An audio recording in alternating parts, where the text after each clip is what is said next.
Welcome to Fiction Authors Talk Books, or Fat Books Podcast.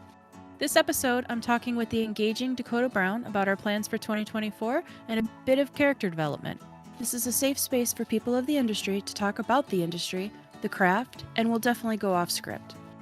If you enjoy the podcast and would like to see your favorite author on here, send them this link, and they can get in touch with us at fatbookspodcast@gmail.com. We take all authors who write fiction and have been published as long as they're polite. Thanks for joining us, and on to the podcast. Hello. Hi. Hey. All right. I am almost there. Coffee deployed. Almost. Adulting really does suck. Yeah. This is never going to be Joe Rogan, so let's just have some fun and catch up, Right. talk craft, and, chill. Yep. Perfect. Less stress. That's my goal for 2024 is taking better care of my mental health, which I think will trickle off to a lot of other things. I would like some mental health. That would be cool. I didn't say I had any. I said taking better care of it. Yeah, but I'm going for a physical at the end of the month, and I'm going to get officially tested because I think I have ADHD.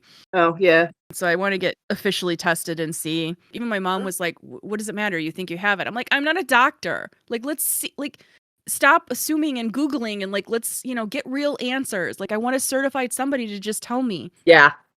There's nothing wrong with that. Well, it gives you opportunities for, finding more help with coping mechanisms and stuff like that. Apparently, I actually did a lot of good stuff before I moved. And my mom was around more to pick on me for my lists. And she said it was tacky to have whiteboards in a 2-bedroom apartment. And so I used to actually do a lot more stuff that was really good for ADHD. But I let myself be bullied at my age by my mother, which is why is one of the many reasons why we're low contact. But so glad I moved halfway across the country for that to happen. But, again, that's a different trauma dump. I understand that feeling. Yeah, you got family. They're in Ohio. I'm in Colorado. There's a reason. Yeah, right? Right after I moved here, she was talking about moving back to Chicago, and I just looked at her like, what the you begged, screamed, and pleaded for me to move here, and now you're talking about moving back home. I'm just like, oh, yeah. Anyway, what were we talking about again? I think the idea of talking about characters sounds pretty fun. I am working still, unfortunately, on Pizza Shop Monster Hunter because that's how my brain has been for the last, actually kind of about a year. But I just put together an alpha reader group of some of my friends and fans so that I could hopefully get a little bit extra motivation and, just a little bit more positive reinforcement for my stupid brain. And yeah, they've skimmed through the first part of what I have written, which I have about, I'd say just over 50% of it written. I've got 40,000 words, and I think it'll be closer to 60, just because I have a lot of plot threads. Yeah. 60 to 65. And they've given me some really great feedback, which makes me feel a lot better about where I've gone with the story. Because part of the problem with that one is it's just been I'm used to writing a book in, 3 or 4 months. So I'm constantly working on it. And this one I've been working on it for over a year now, which happens, but I lose some of the, do I really have the continuity? I think I have, but they tell me that it's flowing and they're excited about it. So that really helped. And these are Erin does read all of my stuff for me too. Erin, not me.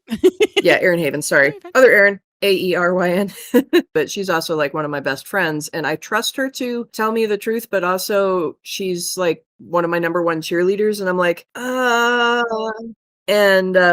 so she's one of my number one cheerleaders, and I absolutely trust her and whatnot, but at the same time it's also she's one of my best friends. I'm would she really tell me if it sucked?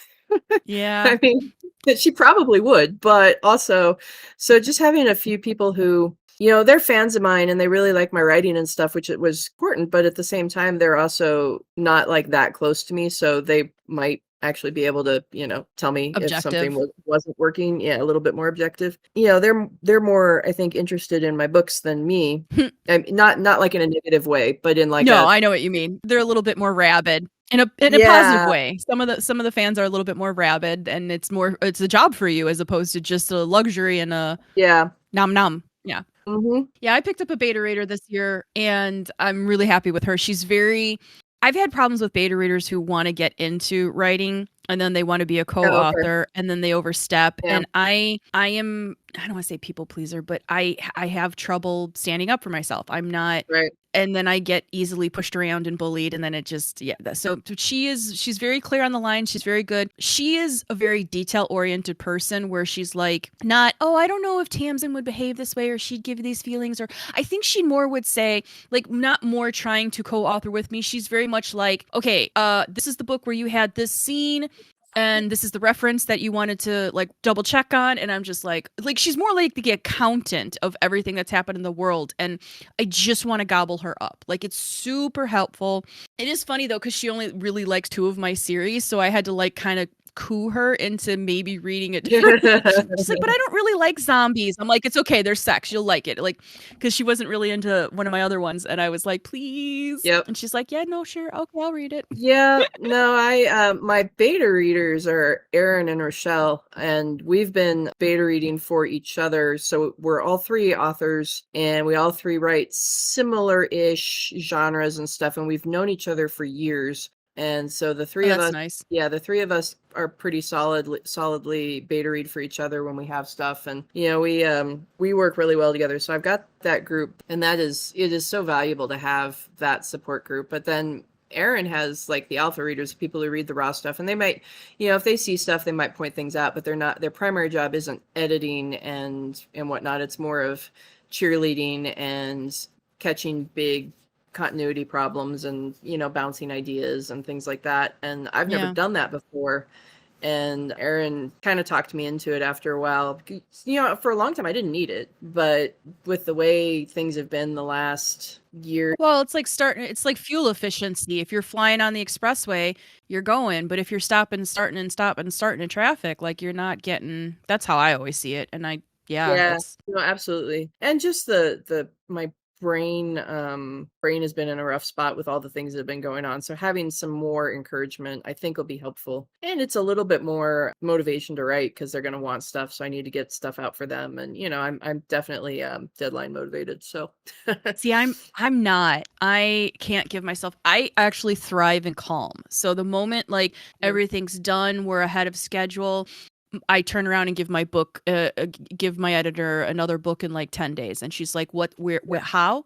And I was like, I don't know. I was in the mood. Like, so I had the series. So far, it's 1 trilogy, and it's going to be a series of trilogies. They're all in different worlds. They're all in whatever. But you know how people put out trilogies, and then it's like you can't keep straight of them all because there's so many from an author, and then you miss one. I just wanted to do it like all in one series so people would know. Yeah. And I mean, it's a little weird, but whatever. So am I. Yeah, that's Lisa and my editor keep laughing because I now have 7 first books of these trilogies. Yeah, I keep churning out the first ones because I get very excited for the beginnings. I like setting up the world. It's like once I know the ending, though, I'm just kind of like, meh. Yeah, so there's 7 first books. Yeah. Just like, son of a. I feel you. I actually really love writing the first books too, because I like all that same stuff. I love building worlds and things like that, which I think is part of the why I've had a little bit of a problem with Pizza Shop Monster Hunters, because like I already wrote 5 books in that series, and everyone's like, but it's your best series, write more, we want more. And I'm like, this is fair, and I agree with you, but also I already wrote 5 books in that series. Yeah. And I made my characters super powerful at the end because it was supposed to be the end, so what do I do now? But I figured out how to fix that. Finally. Took a while. Yeah, that's a rough one. I'm 22 books into Artemis, and I'm just like, the amount of emotional toil it takes to write that deep into a series. I'm like, I don't know that I will do this again. I'll do other series like it, because I like the genre of the university, harem, supernatural, of course, but I don't know that I could do another series. This is going to be 26 books at the end. I definitely won't do it so structured. I won't do like a book a quarter, so 2 books a semester for college. Right. I'm not doing that because that was honestly the hardest part. It was so limiting. Yep. It was like I either had to like squeeze in a winter break or like spring break. I couldn't. If I'm going to do, well, I have other books for other series that come after. Written. I just write these books and then I don't ever always publish them. But anyway, it will just be they flow as they flow, and like the schedule, Oh, that was so stupid of me. Yeah, no, that's intense. I love trilogies, but like I'm actually gonna work on like standalones and duologies for a little while just to give myself a break. Yeah. So that I can like get one and done sort of thing. And then if I want to come back to the world, great. That's part of why my Seeking War series, that's a prequel to the Pizza Shop series, but with different characters, is only a duology. I do want to write this story, and I actually randomly wrote like half the book in between one of the Pizza Shop books because it just came to me. That will happen. Yeah, and I wanted to do it, so I was like, okay, great, but we're gonna do this as 2, or maybe I might have, if I hadn't still been in the midst of I love to write multiple books, I might have just written it as 1, and that would have been good, because now I still have to write the second one. Yeah. They are super fun, but also I have the last trilogy. Getting the 3rd book done was like about torturing myself, and I still haven't. Yeah. The Siren trilogy, it wasn't selling as well. So sad when your kids don't sell well as the other ones. Yeah, and it's like one of my favorite books, so I'm gonna revisit the 3rd one probably. I keep saying after I get these done, but then I come up with other ideas and they're shiny. So I am gonna finish it, because I think with some updated covers and whatnot, it might do better. Yeah. I had a series like that. It just really did not sell. It's My Naughty Witches. And I was so excited. I had so much fun doing it. It's a series, but they're kind of standalones too. And they're super hot and heavy. Yeah. And they're shorter, like 40,000 words. And I was in a slump with my own stuff, and I like blinked and I had 6 books, 6.5. Yep. And then I was all excited to put them out. I got them, the first one's edited, and it was like crickets. This was right before Artemis. So I almost actually didn't publish Artemis because these weren't selling. And I was like, oh, apparently I can only do Seraphine Thomas, and nobody wants anything else from me. But I've had these 3 books just sitting around for like 3 years now. And I mean, the first 3, like, fine, they just still don't really do much, but they eventually did enough to cover the cost of like editing and the covers. So I was like, oh, I guess that's better than just having them sit in just my USB drive. So I'm just going to put them all 3 out next month. But yeah, even my editor was like, these are some spicy meatballs. She kept sending me chilies, and I was like, shut up. She's like, they're spicy. Nice. I was like, they're fun. They're just fun. But yeah, it's so heartbreaking when your kids, and it's not like it's all about the money, but it's like you're seeing one kid progress really well, or you're seeing one and then the other, and you're like, what did I do wrong? What did I do to you that was so wrong? Like, how did I not do well by you? Like, I just internalize it. Yep, me too. Absolutely. It can be disheartening. Yeah. The Siren series not doing as well as the first Becoming series. If I hadn't come up with Chris for The Price of Possession and it just like exploded out of me, I might have not done nearly as well for getting books out after the Siren series didn't go, because I was definitely like, this is like so good, why is no one buying it, and this is awful, and blah blah blah. But then Chris happened and it was great. So, and my Nightmare series has done reasonably well. It's not my best selling, but it's certainly not my worst. I still need to, like, I hit the last book in the Nightmare series when I was really hitting some severe depression, and it was like it just about killed me to get that last book done. And I did rush the ending a little bit, and I knew it when I did it, but I was like, I just have to get it done. And then there was this weird editing error. Like, my editor, she's great, she's wonderful, she didn't do anything wrong, it was all my fault, but I was in a hurry and she had tagged this one word that I overused, so I went through to try and change it. And somehow the way I changed it, like, caused a problem in the book itself, and I didn't know it. So like the first people who pre-ordered the book and got copies of the book, there were all these like typos in it that were just an editing error, and I'm like, oh my god. So I fixed that, and I apologized to everyone. You feel like such a schmuck when you do stuff like that. It's like, Jesus. I mean, we've all done it. Yeah. I left comments in one book. I did that. Oh God. At least they were funny ones. Yeah, it was pretty much me talking with my editor, like, I don't care, you're the boss. What, you tell me what we're doing here, babe. Like, whatever. They were really funny comments, and like there were like 3 left in, and one of them was like, okay, so this Google confuses me. It says to do this. It at least showed how diligent I am in my research and like how I pay attention to, like, but they were so not professional, like professionally worded. And but yeah, I remember my phone blowing up, and when I looked at social media, and I was like, what do you guys all talk? So yeah, there was like 3 or 4 comments left in. I was like, yeah. My life. Yeah, so the ending of the Nightmare series is not nearly as strong as I want it to be, and I'm kind of depressed about that because I love the world, but at the same time, I just, I did the best I could at the time, and I keep thinking, because I haven't put it out in print yet, because I'm like, well, maybe I should just rewrite the ending, but then I'm like, no, I'm not going to rewrite the ending.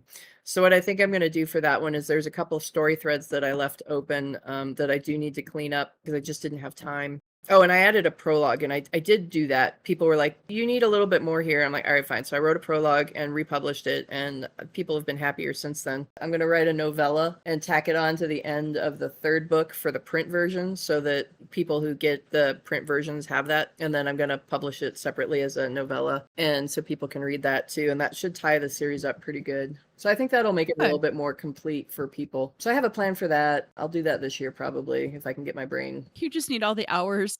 I need to be back to the point where I can work full time, but instead I'm working too much. And the biggest problem is like I'm part-time at my job, but I'm just at the point where I've been asking for hours because everything's been so expensive. My truck is older. It's needed maintenance. It's just routine stuff, but it's needed it. And dogs have been expensive. So I've been trying to get more hours at work because I need the money right now. Yeah. And then that kills me for writing because by the time I get home, I'm like drooling on myself. Yeah.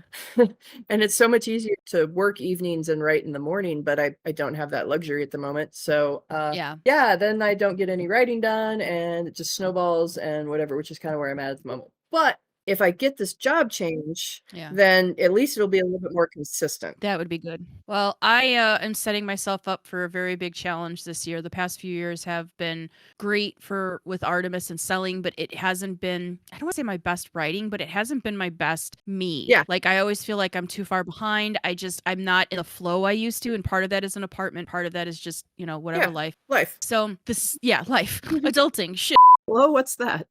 The IRS, all of it, Yep. But so I set myself to tentatively plan for the whole year. And because I want to finish Artemis this year, which is still another 4 or 5 more books. I'm almost done with 22. So there's 4 after. But so I'll have to get it all edited. But I got the extra books and I've been doing stuff on the side and all those first books of trilogies.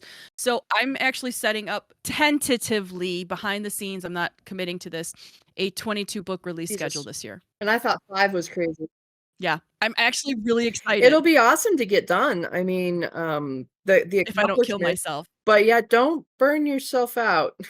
I've got several back ways out. Like I could switch out a trilogy for a single book. So last year my goal was 12 books, which was getting back to more closer to where I used to be, even if they were novels as opposed to shorties. But I used to do like a novel and a shorty a month when I was, nobody. But I did 12 books. Now I don't want to say easily because it's not easy. My job is hard. We work. But it was more than feasible. And I kept writing extra first books of trilogies in the background. Yep. Before I finish Artemis, I'm putting out the first 2 books of the same genre series after. So I said just on the offhand, I want to do like books this year. Okay. So I've built the calendar for, but realistically, I'm planning hopefully between and just switch out some trilogies. And then like a Sarah book I have planned, I could do like a shorty instead of a longy, normal one, whatever. It's a lot. I'm not denying that. Right. Because if you said that, you'd be like, Erin, I'm getting you the I was kind of thinking in that regard is like, do we need to have an intervention?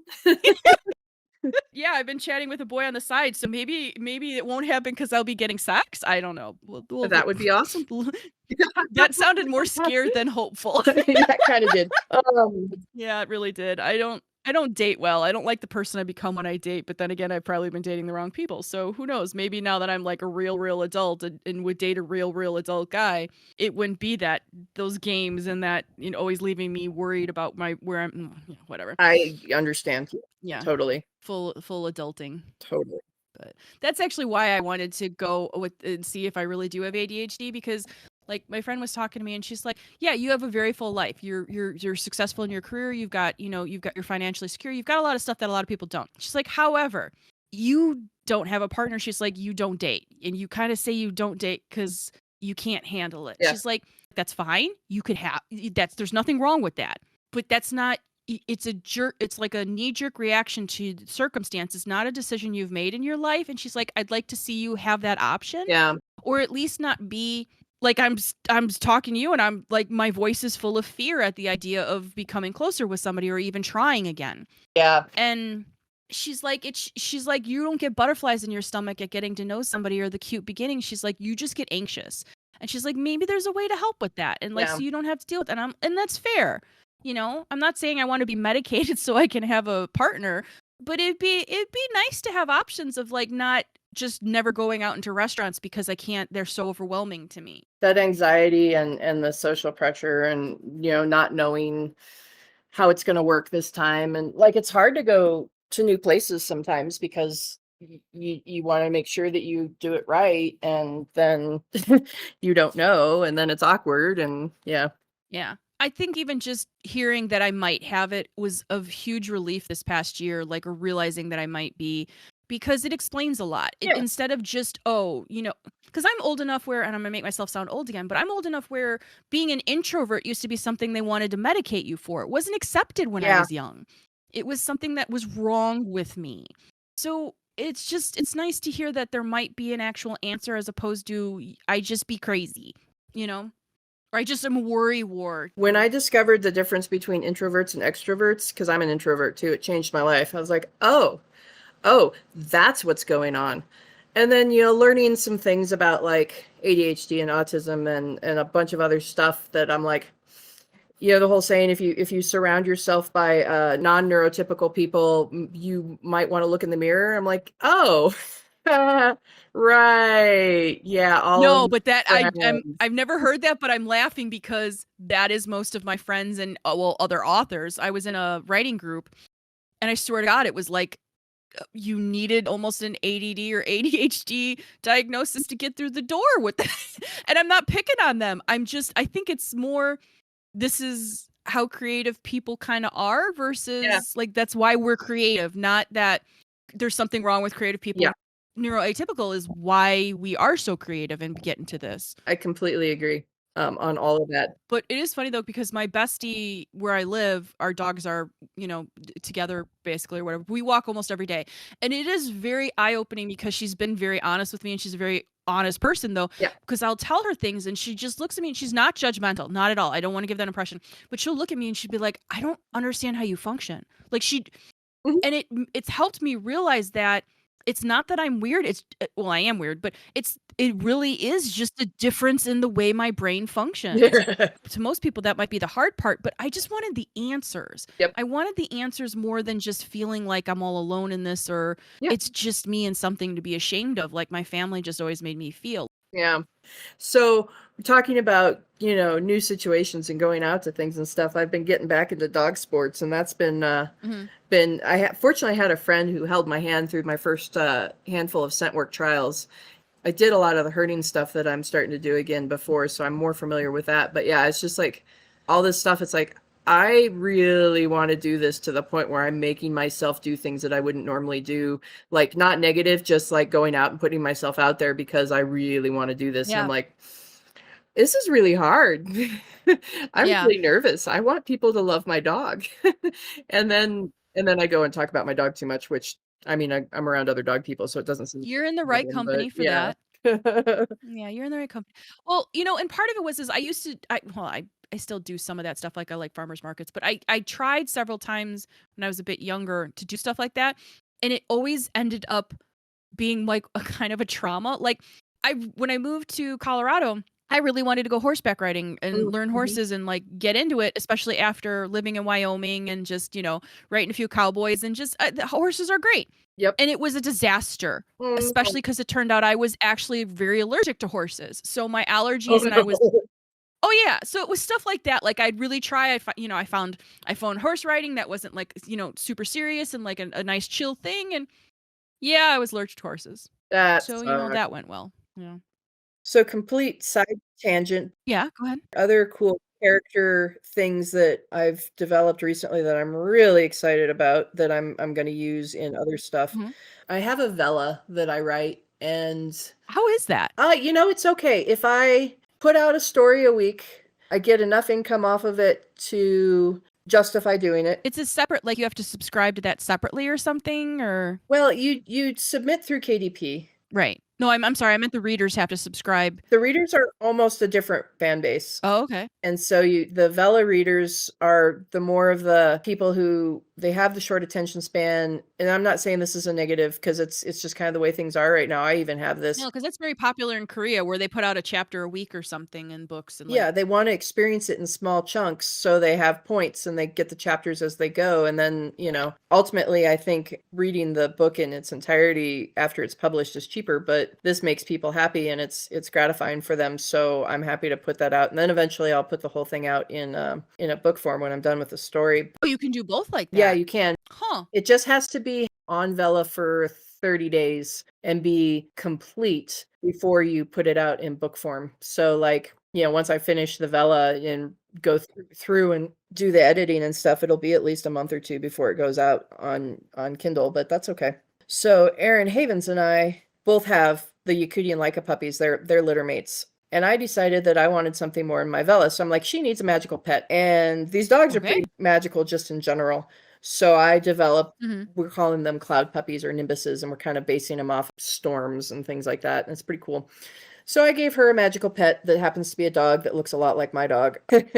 And he's got powers. That's cute. Yeah, he's got powers. And the story's kind of revolving around keeping him safe from the bad guys until he's old enough to protect himself, along with her background with the bad guys too, keeping her safe until she can grow to protect herself. So yeah, I took my cute little puppy and put him in my story because that's a thing that I do. And then Erin decided that was a really cool idea. And I was like, hey, you should write your dog into your series and we can develop this together. So we've got a little document we share and we share ideas and stuff. And we just, Oh, that's cute. So one of the trilogies I'll have coming up is supposed to be quote unquote me living in an apartment, an author, whole shebang. It kind of started from everybody saying like, oh my God, your dog park there is crazy. You should write a book about it. And finally just being like, whatever. Yeah. That's awesome. But there's also a cute guy on the first floor that is the starter for the book.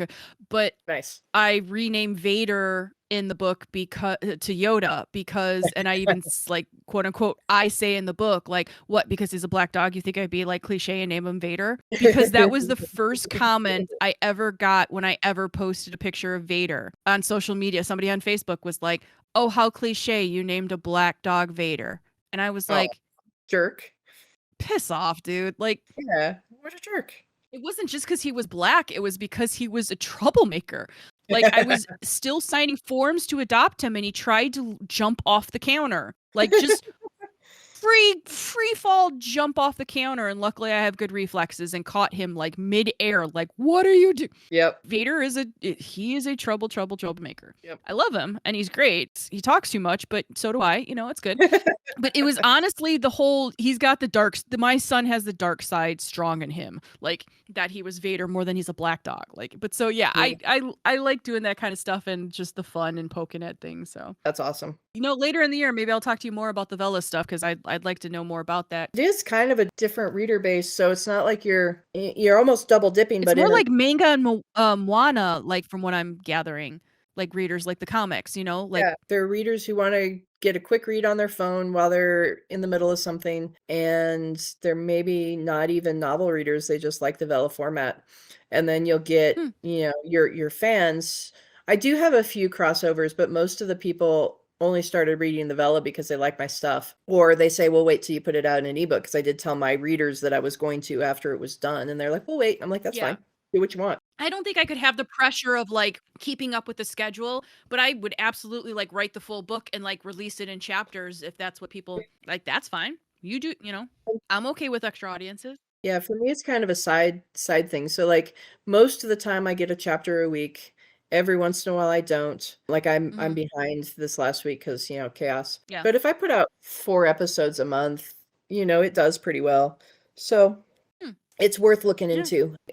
Some people do really well on it. Some months it's a little bit less. Some months it's a little bit like I think November was like I think December is going to be really good because I was pretty consistent between November and December, and I got a lot of reads off of it. Yeah. Kind of weird system, but we can talk about that later in the future. No, for sure.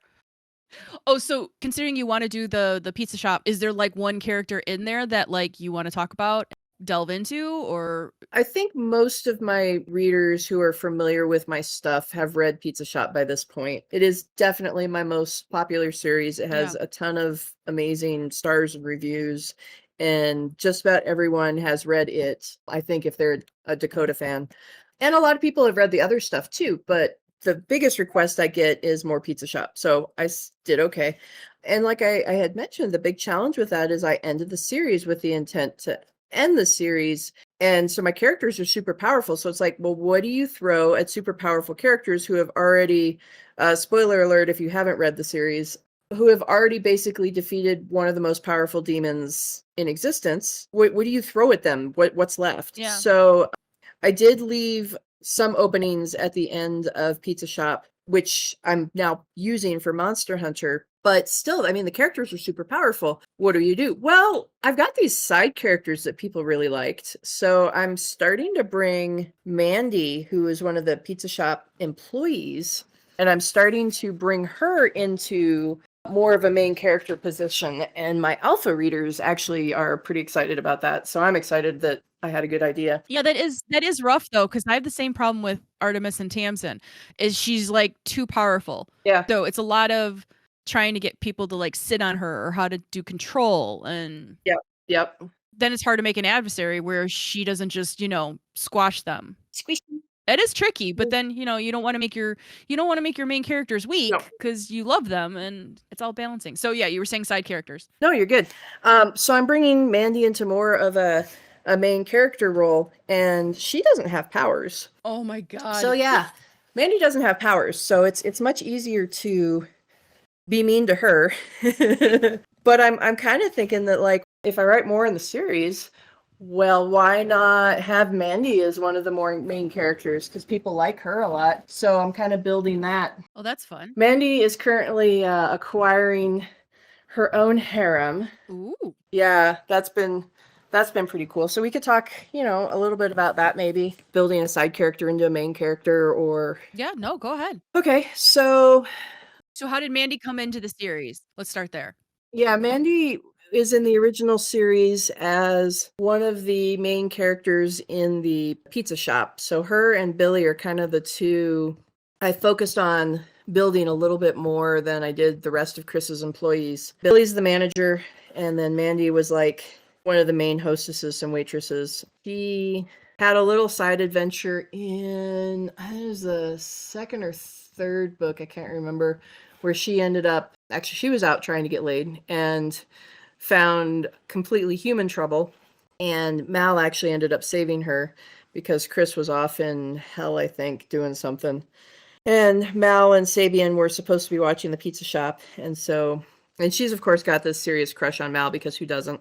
Not that she would do anything, because, Right. Chris and Mal are together and she's not that kind of Right. person, but she's, crushing on him still. And everyone knows, and she's a little embarrassed that everyone knows, but also she likes, she just It's likes cute. him too. Yeah, it's cute. So she gets abducted by like human traffickers. Yeah. And fortunately, Billy cares enough to try and figure out why she doesn't show up for work. And he calls Mal and Sabian, and they go to Mandy's house and apartment and figure out why she's missing. And then Mal goes and looks for her and rescues her. So she has a little bit of a bigger role there. And then it's been fun to play on, her appreciation for Chris's men and that sort of thing in the first series. So at the end of the first series, we give her her own love interest in the form of another incubus. Warwick is what we voted on naming him. Okay. And so, I kind of left it at that, with the idea that, maybe she'll have some more screen time, maybe not, but she deserved a reward at the end of the trilogy, or the 5-book series. And so that was her reward, and they're, happy as hell. No pun intended.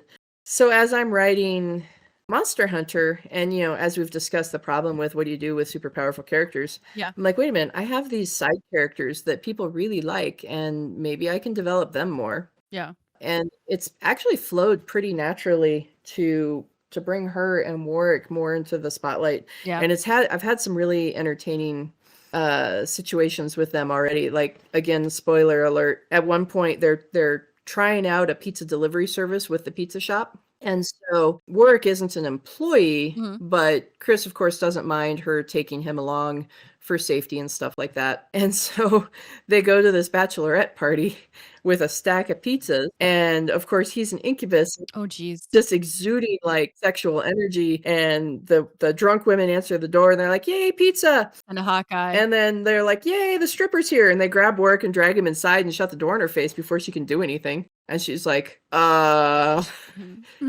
Can I have my man back? yeah. Do I rescue him? Or, I mean, I'm sure he's fine. Yeah, do I rescue him? What do I do? So that was pretty entertaining. Oh, geez. Yeah. And one other thing that I'm having fun with Monster Hunter is I haven't really, vampires are still probably one of my favorite supernaturals. And Of course. yeah, go figure. Yeah. Staple. Too much, yeah. But the entire existence of my supernatural life has been like, ooh, vampires. Yeah. But I haven't developed them as much in this world.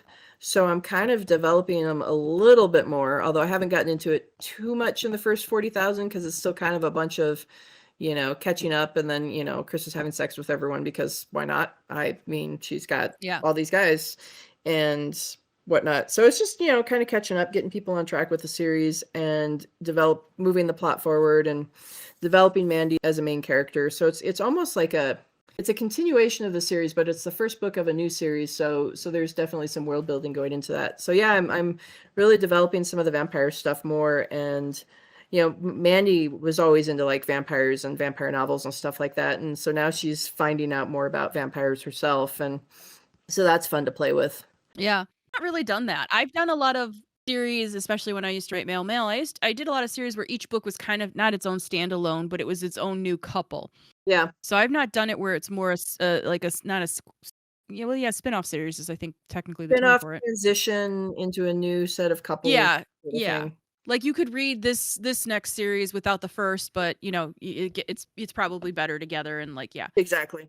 No, I'm definitely setting it up so that you could start with this series if you wanted to, and I'm hoping that it works, and I think it will because I've done some stuff like that before in my young adult world, and it worked okay then. So I have a little bit of practice setting up continuing series, but making them able to stand alone. That's a challenge. That's exciting. I think it's Yeah. How do I do enough for the new right. readers, but not too much for the old readers? That sort of thing. Oh yeah. There were a couple characters in the first trilogy that I did that people were like, so they're the next trilogy. And I'm like, there's not really enough for a full trilogy for them. But so I was thinking of doing some standalones, like a standalone series of like, not novellas necessarily, but just singles that kind of, go and intertwine with the series of trilogies. That might get confusing fast. But like, so I might think about doing that. I don't know. I have trouble like I haven't really finished series, but especially with Artemis, I think once it's done, it's going to be done. I think I want to move on to a new world even. I've had some people ask about like, will I do like a novella later of once they've been mated 10 years or like with kids and stuff. I've tried to gently explain to my fans, I don't know I could write a main character being pregnant given I can't have kids. Like I'm fine with giving them kids and like being a mom later. Yeah. And I'm fine with what I know and my life is not, I don't want kids, but I think that would be too much for me. And I think that's okay to say. Like, when we started the series, she was 19. I wasn't exactly lining her up to be pregnant in it. Right. But, like stuff like that. I've had some ideas of like things that I could do in the world. Light and dark fairies mating was banned. So I've had some like ideas what would happen to the child of the first light and dark fairy mixed couple. Like that could be something fun from Artemis to do into new one. But it's also very scary because only a few authors I've talked to do those like next transitional ones or whatever do as well or better. It's always just kind of like once people are done, they're done. So it's like I get nervous that I'd be like setting up my kids to fail of my I always call my books my kids, but you know what I mean? So I don't know, but that would be I think it's interesting and it's definitely a good concept if you've got like it's very different for a 5-book series or like mine's going to be 26. So that's 5 books to transition to a different series with new characters. That's like the perfect. I would jump on that if I liked the first one for sure. Yeah, and I'm not up for another series right now. I just want to get some stuff finished, but I want to eventually leave it so that I can write more. So I don't want this to be like a single book, but I do want it to stand alone. So I'm gonna have them be interconnected but standalone adventures, so that technically you could probably read them in any order you wanted, but you also don't have to wait until I'm done with more books before reading this one to get the complete story. Okay. So I'm going to do that for at least a couple of Monster Hunter books as I write them. Makes sense. Yeah, if I come up with a bigger plot line for just Mandy or something, I might do her own trilogy. In the future, it'll be a little bit, because I've got a couple of other books I really want to write. I just got to get this one done first and whatnot. So yeah, I think having a couple of books be like a transitional for her, and then, she turns into some sort of, I don't know what her plot line is going to be, because, she's works at a pizza shop and she likes it and she's fine with that as her career. She's got the ability to move upward within the company and then, whatever in the future.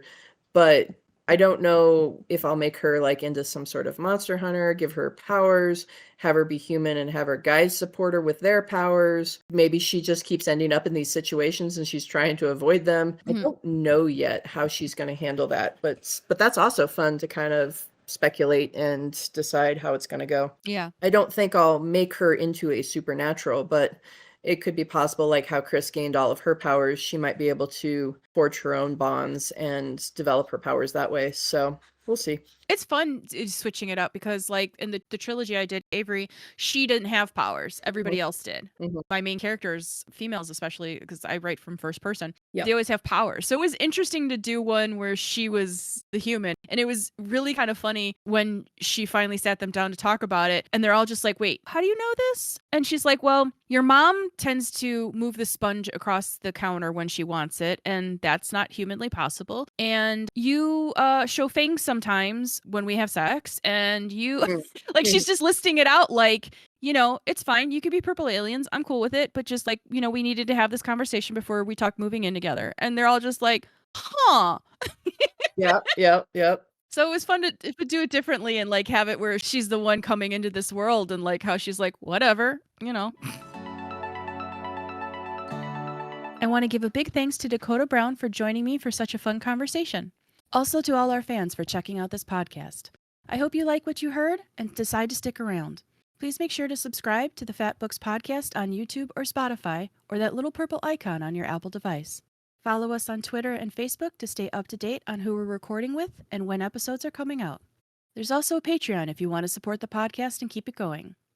Let's hear a bit about what Dakota's working on and what to look forward to from her in February. All right. Well, thank you so much for having me today. If you want to follow me on Facebook, I've got a great readers group, Dakota Brown Romance. I have an email newsletter. I have a link tree that will show the URL for in a bit, and you can find all my links there. I do have a Patreon as well, where you get stuff as I'm writing it and get to have a little bit of input on things like naming and stuff, along with a Patreon story that I write for my patrons. In February, the hope is to have Pizza Shop Monster Hunter done by the end of the month and ready to publish towards the end of February. So hopefully we'll be having this coming out for you.